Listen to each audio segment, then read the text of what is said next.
Vamos lá, vamos ouvir a mensagem de Deus hoje para as nossas vidas. Esta pregação é do pastor Hernandes Dias Lopes. Eu tomo a liberdade de pregá-la, porque ela falou muito comigo e eu tenho certeza que vai falar muito com você. Principalmente pelo fato de ser tirada de um livro que eu amo, a Carta aos Filipenses. Então nós vamos falar hoje sobre ladrões da alegria. Filipenses, no capítulo 4, o versículo 4 diz assim: alegrem-se sempre no Senhor, outra vez digo, alegrem-se. Eu quero fazer uma pergunta para você. Você é uma pessoa feliz? Você tem alegria no coração? Se as pessoas que convivem com você, elas podem dizer que você de fato é uma pessoa feliz? Será que realmente é possível ser feliz no mundo de hoje, no mundo que nós vivemos? É justamente este o assunto de Filipenses. A carta aos Filipenses, Paulo escreveu quando estava na prisão, e eu creio que é por isso que ela fala tanto comigo. Porque numa circunstância adversa, difícil, complicada, ele ainda escreve sobre alegria, sobre como ser feliz. A ideia de não deixarmos que as coisas tirem de nós a nossa alegria. Então, quando ele escreve, alegrem-se sempre no Senhor, ele estava numa prisão. Eu quero que você pense nesse versículo. Alegrem-se sempre no Senhor. Primeiro, alegrem-se não é um substantivo, mas é um verbo. E esse verbo está no imperativo, ou seja, é uma ordem. Alegrem-se, a alegria para o cristão é uma ordem de Deus, é a vontade de Deus. Deus deseja que sejamos pessoas felizes. Já parou para pensar nisso? Que coisa linda! A ordem de Deus para a tua vida, seja feliz, alegrem-se. Agora, ele vai mais longe, alegrem-se sempre. Porque quando você está feliz, quando as coisas estão bem, até o ateu fica assim, fica feliz, quando não há nada de ruim acontecendo. Mas a alegria do cristão é ultra circunstancial, não depende das circunstâncias. Quando diz alegrem-se sempre, eu posso estar feliz quando as coisas vão bem e quando as coisas não vão mal. Por quê? Porque a alegria do cristão é uma pessoa, é Jesus Cristo, ele é o fator, é a fonte da nossa alegria. Não são as coisas, não são as pessoas, não são aquelas coisas que acontecem conosco, mas é o próprio Deus. E é por isso que ele diz, alegrem-se sempre no Senhor. Isso aqui é muito profundo. Aquele que tem fé em Jesus Cristo, aquele que tem um compromisso com o Senhor Jesus, é uma pessoa feliz, é uma pessoa alegre. Paulo diz em Romanos capítulo 14, o versículo 17, preste atenção nisso. O reino de Deus não é comida nem bebida, mas o reino de Deus é justiça, paz e alegria no Espírito Santo. Perceba, se eu estou no reino de Deus, não por fatores externos, como comida e bebida, mas por algo interno que Deus fez no meu coração, o reino de Deus é justiça, aquilo que Cristo fez por mim na cruz do Calvário, a justiça de Cristo, eu sou justificado, ou seja, os meus pecados foram perdoados. Aquilo que me separava de Deus foi anulado pela cruz do Calvário. Eu sou justificado. O reino de Deus é justiça. E o que acontece quando eu fui reconciliado com Deus? Eu tenho paz. Eu sou amigo de Deus, filho de Deus. E, consequentemente, eu terei alegria. É uma consequência. Eu tenho alegria porque o meu nome está escrito no livro da vida. Eu tenho alegria porque eu vou para o céu. Eu tenho alegria porque Deus é o meu Pai. Eu tenho alegria porque eu sei que Deus me ama. O reino de Deus é justiça, paz e alegria. Você tem, de fato, essa alegria? Uma pergunta intrigante. Por que muitos cristãos não vivem felizes? Por que muitos cristãos vivem à margem de uma angústia, de uma depressão? Você percebe algumas pessoas cabisbaixas, você percebe algumas pessoas com semblante decaído, Você percebe uma aura de tristeza na vida de muitos cristãos, pessoas que confiam em Deus, que creem em Deus. Sabe que Paulo, ele nos dá uma direção muito interessante em Filipenses, porque ele diz que há alguns ladrões da alegria. Algumas coisas que vêm para nos tirar a alegria. E se você não tomar cuidado, essa alegria que Deus ordena, que Deus deseja para você, que é a vontade de Deus para a tua vida, essa alegria será saqueada, será roubada, será espoliada. Então você precisa tomar cuidado com os ladrões da alegria. Eu quero convidar você para nós meditarmos justamente sobre isso hoje. Vamos pegar a carta dos Filipenses e vamos ver que Paulo cita um ladrão em cada capítulo. São 4 capítulos. E nós vamos perceber aí 4 ladrões que podem te acometer, que podem tirar a tua alegria, podem roubar de você aquilo que Deus quer te dar. Então tome cuidado e preste muita atenção para que de fato Deus restaure e renove a alegria no seu coração aqui essa noite. Primeira coisa que eu quero destacar, as circunstâncias. Se nós abrirmos a Bíblia em Filipenses capítulo 1, no versículo 12, nós vamos ver Paulo dizendo: estas coisas, meus irmãos, aconteceram comigo para o progresso do Evangelho. Estas coisas que aconteceram comigo, as circunstâncias. Eu quero que você preste atenção numa coisa. As circunstâncias às vezes nos acometem, nós querendo ou não, nós desejando ou não, nós planejando ou não, nós estando preparados ou não. Às vezes somos surpreendidos pelas circunstâncias. É um luto traumático, é um problema financeiro radical, é uma doença inesperada, é um acidente grave, coisas que não estamos preparados, coisas que vêm de súbito, que tiram a nossa alegria. E se não tomarmos cuidado, essas circunstâncias podem de fato roubar a nossa alegria, podem tirar de nós a bênção gloriosa de sermos pessoas felizes, satisfeitas, contentes, alegres. Tome muito cuidado, porque as circunstâncias muitas vezes nos pegam desprevenidos, sem nos mandar recado.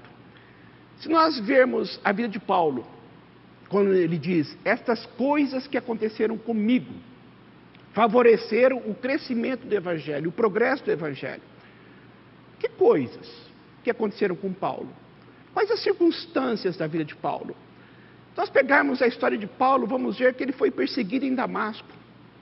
Ele foi rejeitado em Jerusalém, ele foi esquecido em Tarso, ele foi apedrejado em Listra, ele foi preso em Filipos, ele foi enxotado de Tessalônica, ele foi expulso de Bereia, ele foi chamado de tagarela em Atenas, ele foi chamado de impostor em Corinto, ele foi desprezado em Jerusalém e preso em Jerusalém.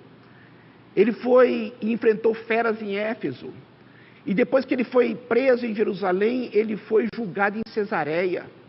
Ele sofreu um naufrágio quando ele estava indo para Roma. Ele foi picado por uma cobra na ilha de Malta.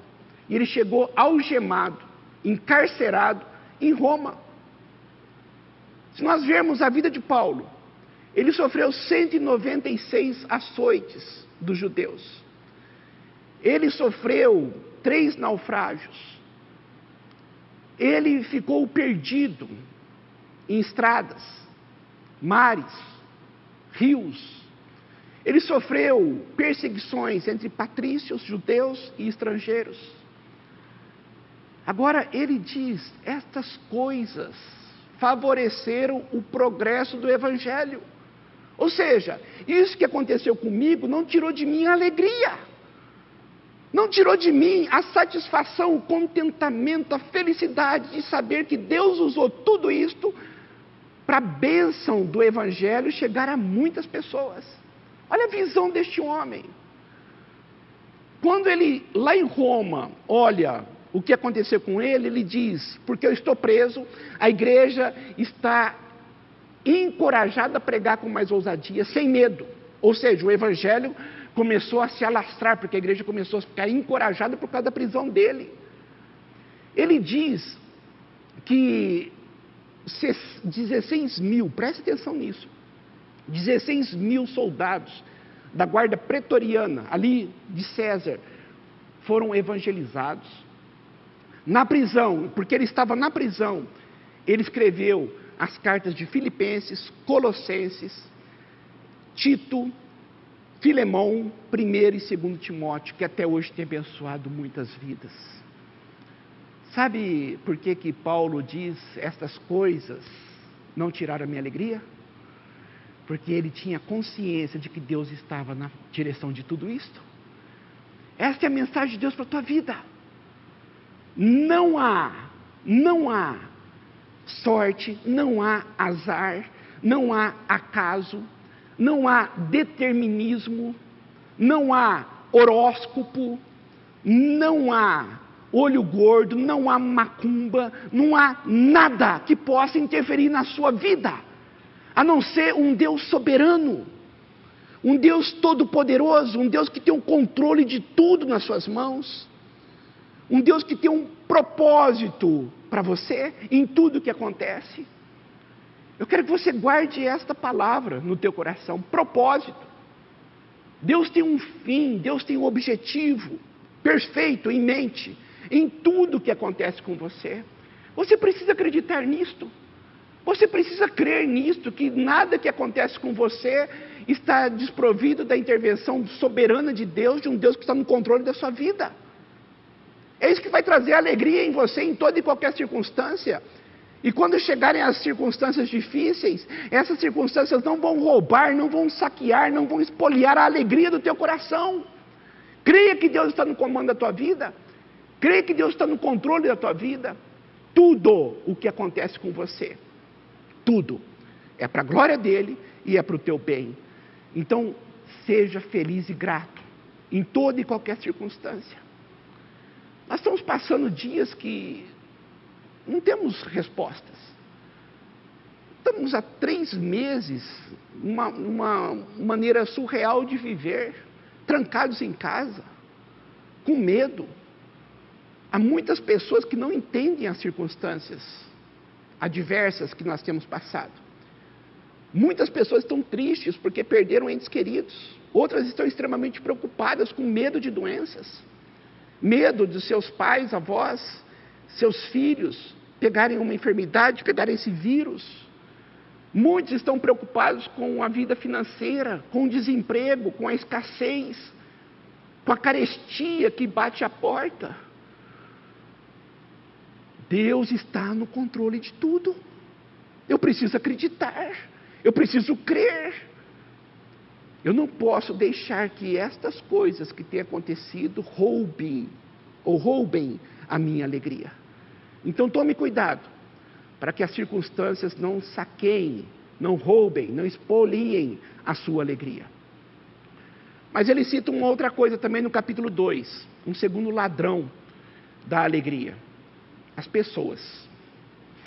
No capítulo 2, no versículo 3, 4 e 5, ele diz o seguinte: não façam nada por partidarismo ou vanglória, mas humildemente considerem os outros superiores a vocês mesmos. Eu quero que você preste muita atenção nisto. Cada um tem em vista não os seus próprios interesses somente, mas também o interesse dos outros. Tenham em vocês os mesmos sentimentos, ou o mesmo sentimento que houve também em Cristo Jesus. As pessoas têm uma capacidade enorme de roubar a nossa alegria. As pessoas tiram a nossa alegria mais do que as circunstâncias. As pessoas roubam a nossa alegria mais do que as coisas. É impressionante como que nós somos decepcionados por pessoas. E como nós também decepcionamos pessoas. É impressionante como somos machucados e como machucamos. Todos, tenho certeza, todos já foram feridos. Todos já passaram problemas de falta de sono. Todos sofreram injúrias, injustiças. Todos. É por isso que não há, de forma alguma, condições de sermos pessoas felizes, sem o exercício do perdão. Não tem. É impossível você ser feliz se você não exercitar o perdão. É impossível. Por quê? Porque pessoas sempre vão nos ferir. Pessoas sempre vão nos machucar. Pessoas sempre vão nos decepcionar. E não são somente elas que fazem isso conosco, nós também fazemos isso. Às vezes, sem perceber, machucamos os outros. Então, o perdão é vital. O perdão é algo essencial para quem de fato quer ser feliz. Muitas vezes, se você não tomar cuidado, você deseja tanto ser feliz, mas você nutre mágoa no teu coração. E a Bíblia diz lá em Hebreus capítulo 12, que esta raiz de amargura, presta atenção no que eu vou dizer, isso aí vai se aprofundando e vai contaminando a muitos.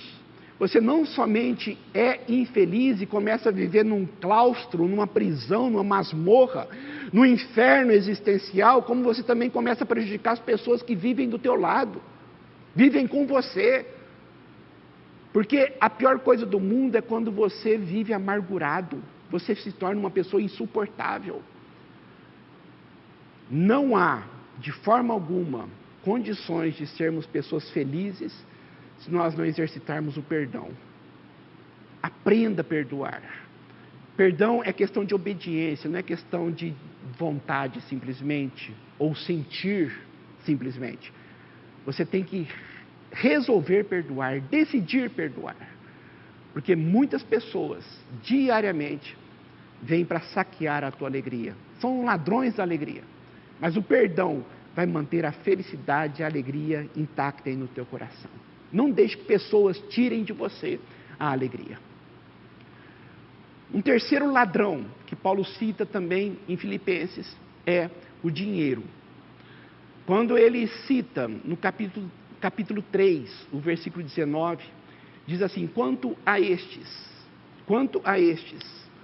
são pessoas que amam o seu próprio estômago, o seu Deus é o seu estômago, e elas simplesmente amam as coisas terrenas, buscam as coisas terrenas. Você já brigou com teu marido ou com a tua esposa por causa de dinheiro? Você já discutiu com alguém por causa de dinheiro? Talvez essa semana. É a maior causa de discórdia num lar, é o dinheiro. É a maior causa de brigas numa família, é o dinheiro. As pessoas brigam por causa de dinheiro. Porque tem dinheiro, porque não tem dinheiro. Porque tem muito dinheiro, ou porque tem pouco dinheiro. Ou porque não tem dinheiro nenhum. Sempre as pessoas estão brigando por causa de dinheiro. E quando Paulo diz, porque amam as coisas terrenas, é porque tiram o dinheiro do seu devido lugar. Ao invés de ser usado, ele começa a ser amado, começa a ser adorado. Mais do que um papel moeda, ele começa a ser um Deus, um mamon. Um Deus adorado, um Deus buscado. As pessoas casam por causa de dinheiro, divorciam por causa de dinheiro, se corrompem por causa de dinheiro, matam por causa de dinheiro, vivem por causa do dinheiro.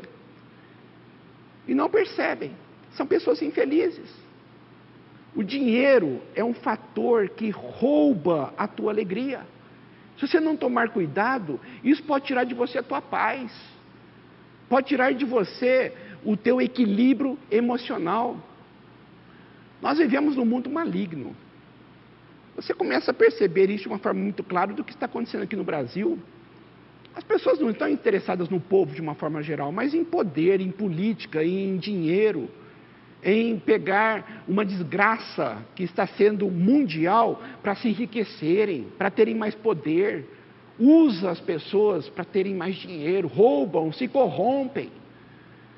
Isso é extremamente triste, isso é nojento. Mas o que é pior é que se nós não tomarmos cuidado, nós entramos nisto. Nós começamos a fazer disto algo normal, algo que é comum. O que rege o nosso mundo é o lucro. O que rege o nosso mundo é o consumismo, para que essa roda continue sendo girada, as pessoas precisam consumir. Então, o que nós começamos a perceber? A insatisfação crônica no coração das pessoas, querendo cada vez mais, adquirir coisas. Eu serei feliz se eu tiver, eu serei feliz se eu comprar. E o grande problema, sempre estamos insatisfeitos com aquilo que nós temos. Tem uma estatística que assusta. Na década de 50, a população, de uma forma geral, gastava 5 vezes menos, consumia 5 vezes menos do que hoje. E eu tenho certeza que as pessoas dos anos 50 não eram mais infelizes do que nós somos hoje, pelo fato de consumirem 5 vezes menos. Na década de 70, estatística, 70% da população vivia com uma renda. Hoje inverteu. 70% da população precisam de 2 rendas, no mínimo, numa casa, para se sobreviver, ou para viverem. Ou seja, aquilo que nós consumíamos antes, que era luxo, hoje acaba sendo necessidade. E as pessoas cada vez mais querendo, insatisfeitas com o que têm, querendo mais. As crianças estão tendo celulares de última geração, e a cada ano querem trocar o celular. O que nós estamos fazendo com os nossos filhos? O que nós estamos fazendo com a nossa família? E muitas vezes nós estamos passando essa mensagem: para você ser feliz, você tem que ter. E a partir daí, nós somos drenados, somos roubados, somos espoliados com a nossa alegria, com o dinheiro. Por quê? Porque sempre estará aquém. Os ricos e as pessoas, de uma forma geral, que amam dinheiro, têm 2 problemas na vida. 2 problemas sérios. Primeiro, ganhar, ganhar, ganhar. Segundo, medo de perder, medo de perder, medo de perder. É uma vida doentia. É uma vida de desespero. Se nós olharmos para a Bíblia, nós vamos encontrar uma contracultura, vamos encontrar algo totalmente antagônico, contrário desse mundo que nós vivemos. Quando Paulo cita lá em 1 Timóteo capítulo 6, no versículo 7, nada trouxemos para este mundo e nada vamos levar dele. Tendo o que comer e com o que vestir, estejamos nós satisfeitos. Ele diz: muitos que querem ficar ricos caem em armadilhas nocivas, se atormentam. Por quê? Porque o amor ao dinheiro, ele complementa no versículo 10. 1 Timóteo 6,10, porque o amor ao dinheiro, não é o dinheiro, mas é o amor ao dinheiro, é a raiz de todos os males. E muitos, por quererem tanto ficar ricos, abandonaram a fé, e a si mesmos se atormentam com opressão terríveis. Cuidado com o seu coração. Cuidado com a sua vida. Cuidado com aquilo que você realmente ama. Cuidado para o dinheiro não roubar a tua alegria. Cuidado para você não ficar focado em ter. O Salmo 62:10 é muito profundo, quando diz: se você tiver condições de ter posses, não coloque nessas posses o teu coração. Porque muitas pessoas têm abandonado a igreja, têm deixado a família, têm deixado Deus por causa do dinheiro. E a pior coisa do mundo é a insatisfação, sempre querendo mais, mais e mais. Não deixe o dinheiro roubar a tua alegria.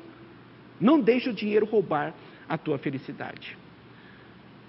Mas também há um último ladrão no capítulo 4, que Paulo cita, que é a ansiedade. Capítulo 4, o versículo 6 e o versículo 7, Paulo diz assim: preste atenção, não andem ansiosos de coisa alguma, não fiquem excessivamente preocupados com coisa alguma, em tudo, porém, sejam conhecidas diante de Deus as suas petições, pela oração e pela súplica, com ações de graças. E a paz de Deus, versículo 7, que excede todo entendimento, guardará os seus corações e as suas mentes em Cristo Jesus. Você conhece alguém preocupado? Você conhece hoje, já viu hoje uma pessoa preocupada? Ansiosa? Você já se olhou no espelho hoje? Sabe que a ansiedade tem se tornado muito comum em nossos dias e visto com uma certa normalidade. É a doença do século. As pessoas, de uma forma geral, vivem ansiosas e acham tudo muito natural. Por exemplo, se há um problema lá do outro lado do mundo, já pensa que está batendo na sua porta. E o que é pior, tem pessoas que gostam tanto de viverem com problemas, que quando não tem problema, começa a procurar problema. Porque é normal ter problema, é normal viver ansioso, é normal viver preocupado, é normal viver com medo. A ansiedade pode roubar a tua alegria. E quanto mais você alimentar isso no seu coração, mais triste você viverá. Queridos, é muito sério isto. O medo, a ansiedade são irmãos gêmeos. Onde o medo vive, a ansiedade está. Eu tenho falado muito isso aqui. Eu tenho pregado muito sobre isto.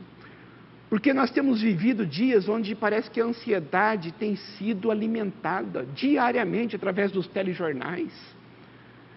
Tem sido alimentada diariamente através de conversas. Eu creio que nós precisamos ler mais a Bíblia. Alimentar nossa mente com coisas que podem trazer mais esperança, orar mais, pedir mais. Você tem um poder tremendo nas suas mãos chamado controle remoto. Às vezes o que há de mais saudável para você é desligar a televisão. Não é ficar alienado de tudo, não. Mas tomar cuidado com o que você vê, com o que você ouve. Porque isso só vai gerando medo. O que você está fazendo com você? Está alimentando a tua mente com medo. Tem pessoas extremamente ansiosas por causa daquilo que alimenta. E quando Paulo fala, não andem ansiosos de coisa alguma, ele diz, em tudo. O que está provocando ansiedade no seu coração? Medo da doença, medo do vírus, medo do desemprego, medo de passar necessidades, medo dos seus queridos. Apresentem para Deus. É o que ele está dizendo. Peçam. Pela oração e pela súplica. Sabe o que é suplicar? É você chorar. É você pedir com insistência. É você ajoelhar e clamar. Esse é o antídoto. É o remédio. É a cura para a nossa alma. Com ações de graças. E é muito profunda essa palavra que Paulo usa quando diz oração. Ele usa o termo adoração, é oração de adoração. É a palavra no grego que ele usa para a oração, é adoração. E sabe o que é adorar? É dizer para Deus quem Ele é. Gratidão é quando eu agradeço aquilo que Ele faz. Adorar é quando eu digo quem Ele é. Tu és o Todo-Poderoso, Tu és o Criador dos céus e da terra. Tu és o soberano Senhor do universo. Como que eu posso dizer amém para uma oração dessa e ficar ansioso? Como que eu posso dizer amém para uma oração dessa e ficar preocupado? Não combina. Não combina. Por quê? Porque a ansiedade é sinal de incredulidade. É por isso que uma pessoa ansiosa não consegue ser feliz. Ela fica como que uma asfixia. Ela fica como que sem fôlego. Com as forças drenadas. Não é uma boa opção de vida. Então quando eu digo para Deus, eu te adoro porque Tu és o Senhor da minha vida. O Senhor está no controle da minha vida. Não deixe a ansiedade roubar a tua alegria. Ore mais, agradeça mais. E a consequência é a paz que excede todo entendimento. Ou seja, vai além da razão humana. Como que eu posso ficar em paz em meio a uma tempestade? Isso é sobrenatural. E uma coisa fantástica, isso está bem perto de você. Basta você buscar. Basta você querer. Basta você dizer: eu quero viver o potencial maior do Evangelho na minha vida, que é viver a plenitude da alegria. É por isso que Paulo diz: alegrem-se sempre no Senhor. Numa prisão, ele diz: as circunstâncias não vão roubar a minha alegria. As pessoas não vão roubar a minha alegria. O dinheiro, muito ou pouco, não vai roubar a minha alegria. E nem a ansiedade vai roubar a minha alegria. John Piper, um dos maiores teólogos contemporâneos, ele diz que o nosso problema não é a busca pela felicidade, mas é a busca por uma felicidade pequena demais, terrena demais, temporal demais. Se nós olharmos para Deus, qual que é o propósito da minha vida? O propósito da minha vida, a Constituição ou a Confissão de Fé de Westminster. A primeira pergunta: qual que é o fim principal do homem? O fim principal do homem é glorificá-lo e gozá-lo para sempre. Gozá-lo, ter alegria na presença de Deus. Na presença de Deus há delícias perpetuamente. Na presença de Deus há plenitude de alegria. Você não vai ser feliz em nenhum outro lugar. Deus vai te abençoar para que você seja feliz na tua casa, com seus filhos, que são a maior riqueza que Deus te deu. Para a sua família, que é o tesouro maior da sua vida. A sua igreja, que Deus te deu uma família espiritual para você não sentir-se só. Você faz parte de uma igreja, mesmo que você não esteja se reunindo com ela. Você faz parte da igreja de Deus, você é filho de Deus. Isso é motivo de alegria. Então foque no que é eterno. Foque no que realmente tem valor.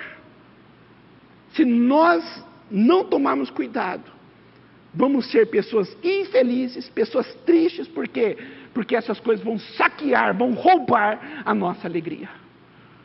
Mas Deus tem algo muito maior para nós. E eu convido você hoje para dizer para Deus: eu quero isso para a minha vida. Eu preciso disso para a minha vida. Deus abençoe muito a tua vida. Deus te dê alegria no seu coração. Deus fortaleça a tua fé. Deus te dê vitórias.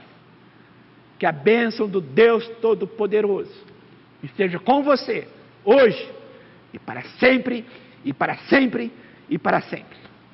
Amém e amém. Glória a Deus. Eu quero que você preste muita atenção nessa música que nós vamos cantar. Ela fala justamente sobre o Deus da alegria. E ela fala justamente sobre a ideia de que Deus é a fonte da alegria. Alegrem-se sempre no Senhor. Você não pode mandar um sentimento, uma emoção. Não tem como. Mas uma atitude você pode. Quando Deus diz alegrem-se sempre, é uma atitude. E uma atitude que vem e advém depois que eu entendo quem eu sou em Jesus Cristo. Eu quero que você preste muita atenção na letra dessa música. Porque a alegria do Senhor é nossa força. Conforme você ouvi-la, diga para Deus: traga alegria no meu coração. Porque a alegria vai trazer de volta o ânimo. A alegria vai trazer de volta a fé. E principalmente a alegria vai trazer de volta a graça para viver. A vontade de viver. Mas não é viver de qualquer jeito, é viver bem. Conforme a equipe de louvor ministrar essa música, eu quero profetizar cura para a tua alma. Cura para a tua tristeza, cura para a tua depressão, cura para o teu desânimo. Porque Deus vai agir na tua vida agora, em nome de Jesus. Eu creio nisso. Toma posse dessa palavra. Que a alegria do Senhor te renove hoje, em nome de Jesus.